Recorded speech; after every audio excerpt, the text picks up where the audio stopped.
రక్షణానుభవం లేకుండా, మారు మనసు లేకుండా సువార్తను తిరస్కరించినటువంటి పొట్టు చెట్టు బ్రతుకు కూడా అగ్నికే. ఇది దేవుని వాక్య సత్యం.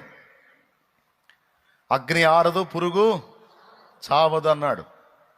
అందుకే ప్రతిసారి హెచ్చరిక చేస్తున్నా, మళ్ళా హెచ్చరిక చేస్తున్నా, నిన్ను ప్రేమించి ఆ నిత్యం మండే నరకం నుంచి నిన్ను కాపాడటానికి నీకోసం తన పరిశుద్ధ రక్తమును చిందించిన వాడు యేసుక్రీస్తు ప్రభు ఒక్కడే.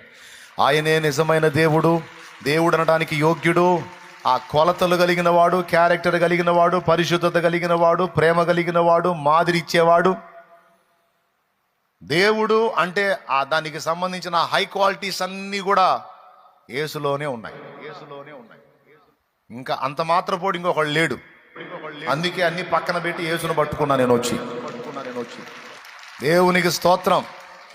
నువ్వు ఎన్ని పుస్తకాలైనా తిరగాయి, ఎన్ని ప్రదేశాలైనా తిరుగు, యేసు లాంటి వాడు, యేసు మాత్రపు వాడు ఒక్కడంటే ఒక్కడు కూడా లేడు. ఇంతకు ముందు లేడు, ఇప్పుడు లేడు, ఇక ముందు కూడా రాడు. యేసు ఒక్కడే. ఆయనతో సమానులు ఎవ్వడూ లేడు.